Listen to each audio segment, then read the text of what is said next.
Happy Sunday, everybody. So thrilled to be here. I'll start real quick. I think in a world where things seem intent to move backwards, to see this many people out excited about the future and moving forwards is super inspiring. So glad everybody could make it out.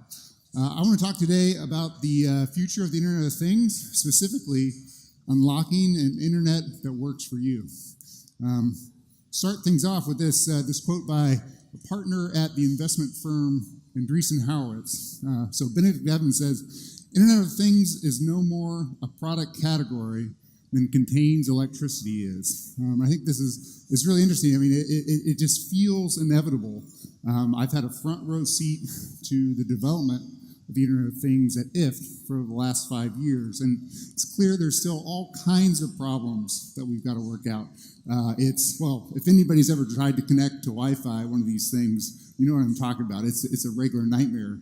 But the price, the value prop, things from as just like, is it going to work with all my other stuff? There's all these problems, but I think it's fair to say that all these things are going to be fixed. It's just really a matter of how long we want to wait for it, and it all feels really inevitable. Instead of talking about some of these problems, I'd love to dig into a problem that I think really expands out beyond just the scope of what we traditionally call the Internet of Things, and really affects the entirety of the Internet. And to talk a little bit about the future of the Internet, or the future in general, let's talk about this fellow. This fellow, I think, Jeff Bezos, has a really unique way of thinking about the future. He's also famous. He's got this amazing grin. It's kind of this little shit-eating grin, I'd say. And I sometimes think that it's actually where they got the smile on the Amazon logo. He's got this twinkle in his eye. What is it that Jeff knows that no one else does? And I contend what Jeff actually knows is a way to think about the future that's really quite unique. Jeff gets asked all the time, what's going to change in the future? What's going to be different? And Jeff says, well, that's a fantastic question, but really the one you should be asking is what's going to stay the same? What's not going to change? Because those are the foundations that you can build your business on. And so without further fanfare, I'd love to talk about 3 things that I think you can count on being true 10 years from now. The first of those, in 10 years, there will only be more services. This is literally the biggest force for change in our current time. So what do I mean by that? Venture capitalist Mark Andreessen calls it software eating the world. Futurist Kevin Kelly talks about our nouns are becoming verbs. Ownership is turning into access. And I think this is really important as we think about the Internet of Things. Effectively, we're so fixated on things that we forget to think about as something's connected to the Internet, it quickly becomes a service. All of our CDs are turning into things like Spotify. All of our DVDs are turning into things like Netflix. Car ownership is turning into Uber. Thermostats like Nest, those aren't just thermostats, those are temperature control services. Philips Hue light bulbs, those aren't just light bulbs, those are lighting services. And I think what's so interesting about services over time is that services basically evolve. They get to know you. You have an account, and they get better over time. And what's true about services in the future is there are going to be more of those getting to know you than you could possibly imagine. Second thing I'd like to talk about being true in 10 years is that there will only be more interfaces.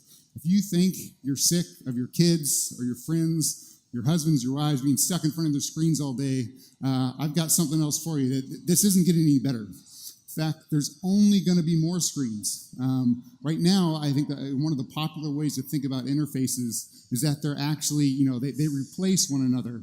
But radio, the TV didn't replace the radio. I still listen to an hour of podcasts every day. The mobile phone didn't replace the browser, and the browser didn't replace the desktop. Interfaces are additive, and we've got an avalanche of new interfaces headed our way soon. Just walking around this conference, you've probably seen a bunch of them. To name a few, augmented reality, virtual reality, chatbots, AI, voice assistants, wearables, gesture control interfaces, so on and so forth. it's a smorgasbord. It's going to be crazy. Moving to the next thing, in 10 years, there will only be more data. And really, by this, I mean, the last thing you need is another jerk with a face microphone saying big data, but it's something that I think can't be stressed enough. 90% of the data that's ever been created has been created in the last 3 years. We're literally running out of prefixes, gigabytes, petabytes, terabytes. We're going to run out. And I think what's so interesting is that the majority of data that we're creating today isn't widely available. It's locked away in silos. It's private. And this data is valuable to someone, somewhere, somehow. But right now, it's really only valuable to the silo that contains and manages that data. So I think we're going to have a big problem. But, more is better, right? Interfaces, data, services, those largely good things. Sounds like we're headed for a future of abundance. I contend more looks something like this instead. Every new Internet of Things device today seems to invoke this feeling of dread. CES was just this month. A connected trash can. Is it going to be a refrigerator with a touch screen with Alexa as well? Is it going to be, a connected vibrator with a companion app? Do we really need all this stuff?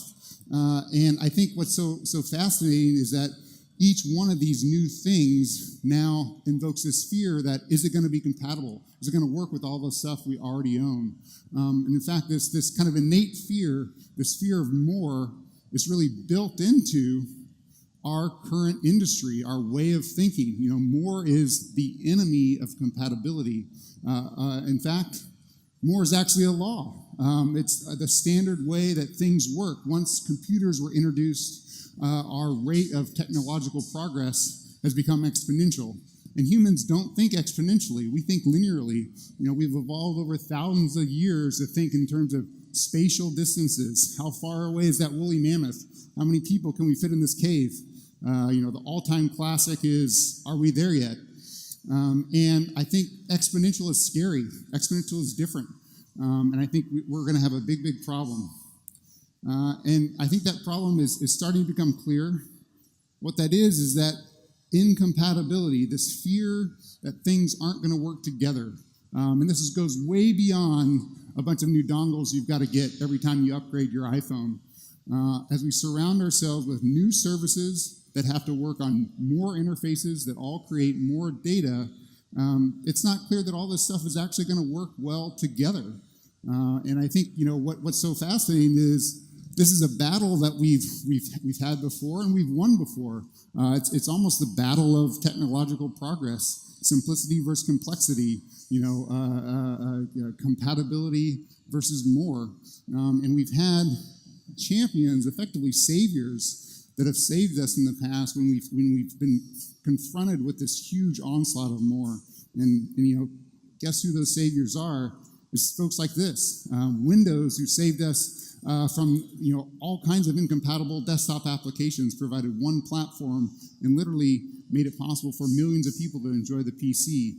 Google, who really saved us from the vastness of the open web with one HTML search box that unlocked the internet for the masses. Apple, as the internet became more personal, as it became more private, they introduced the most personal device of all time, the iPhone, and apps.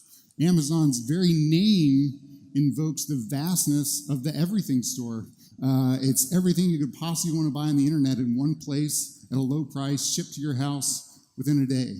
And Facebook did the same thing for our social connections. Everybody we could ever meet online in one place at one time. And so all these things, these essentially dominant portals, I think are saviors. They started with incredible, well-intentioned aims. The other thing they all have in common is that they're all still here. Effectively, after saving us, they begin to build massive businesses around their data, their interfaces, their services, effectively creating walled gardens and adding to this problem of compatibility and more. We'll dig into Google really quick. Their mission to organize the world's information and make it universally accessible and useful. I think what's happened is the most useful information that Google's organized is your information, and it's far from universally accessible. And again, they started off with just the very best of intentions. So, when even our saviors seem stacked against us, what's a solution? I think let's start with another question. What does compatibility really mean in our future of more? And I think we can look at some of the things, the problems that we've solved in the past that are similar for inspiration. And I want to talk about, I think, an innovation that doesn't get enough coverage. I think one of the most important innovations in the last 50 years, the shipping container. So after industrialization kind of gave us our own onslaught of more consumer goods, more products, the adoption of shipping containers in the 1950s and 60s truly brought on globalization, created immeasurable amounts of new wealth, and raised the living standards for the world over. But in retrospect, the shipping container seems so obvious. 50 or 60 years ago, it wasn't. This is what the docks looked like pre-containerization. Everything had its own container. Wine had one, bananas had another, tires had another. This created huge amounts of wasted space on ships and transport vehicles, where still all this stuff had to be manually unloaded and unpacked and then repacked and reloaded on trains and trucks just to get to where it was going. They called this huge incompatible mess break bulk cargo, and it was back-breaking work for thousands of dock workers before the shipping container. So along came this fellow Malcolm McLean, trucking company owner. He had the foresight to see through this mess. His big insight, it's going to sound really simple in retrospect, is that companies, the people that are shipping stuff back and forth, could care less whether their thing came on a plane, a train, a ship, back of a camel. All they really cared about was that it got there in one piece, on time, at a low price. And this allowed him to see through the status quo, the current way of doing business in this world of shipping. And he basically invented the shipping container and championed this. And it wasn't easy by any stretch of the imagination. There was competing standards, 12 of them in the US alone in the first decade. All the docks had to be rejiggered and totally redone with access to railways and trucking lanes. Essentially, governments had to get on board. All the unions had to get on board. It was a real mess, and it took decades. But it was all said and done, the world had been forever changed. McLean and his containers reduced the unloading and loading process from around 4 or 5 days to 8 hours. Just like a radical change, lowered prices, but it also brought a whole new variety of goods that no one had even thought would be practical to ship to consumers the world over. It brought businesses, governments, and entire cultures closer together. So, back to our current predicament, the onslaught of more. When our digital services work together, they don't ship atoms, they ship bits. If we want to unlock the untold amount of value locked away in our digital silos, we need a standard for shipping data. You might ask, well, what about the standards we already have? We seem to have plenty, standards like HTML, HTTP, XML, JSON, OAuth, Bluetooth. There's probably a list of 100 things I could say. And in my mind, those are no more than the trains and the ships and the trucks pre-containerization. Reminds me of an 80s movie, John Candy and Steve Martin, Planes, Trains, and Automobiles. This stuff is great. We need it, but it's the transport layer. It's the way in which things get shipped, not necessarily the way in which services exchange data. Well, what about APIs? APIs, they seem custom built for this problem. They are just about one service working with another service. That's their entire purpose. And I'd say, well, which API? Nowadays, everybody has one. Everybody has their own works with program, works with iPhone, works with HomeKit, works with Honeywell, works with Nest. And these aren't neutral. These are APIs built around the premise that the service that they're built around is going to become a dominant silo, or is already. On IFT, we have no less than 10 different connected lighting services. Each one of them turns on and off a light bulb in a slightly different way. This is a great step forward. It's great that these APIs are open and available, but it's still a huge mess. So think of those custom APIs as really similar to the break bulk containers of containerization. Before there was a standard, the overhead of working with each individual API was just massive. So we don't just need a standard for shipping data, we need a standard for APIs. But APIs are different. And here's where the shipping container metaphor really breaks down. In the physical world, let's say Samsung wants to ship a TV to Walmart. You, as the consumer, don't enter the equation till you walk in Walmart's front door and pick out that TV and walk out. You don't care if that thing was teleported into Walmart.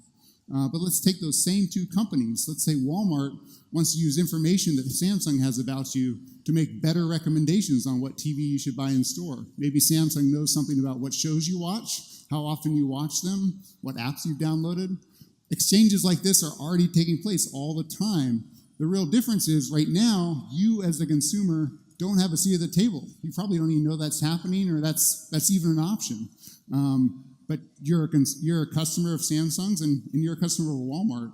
And so what's really missing is that we need a standard for APIs that both services and users can trust. And I can't stress this enough. This isn't just about services working together. It's about users and services working together to make decisions about how data is shared.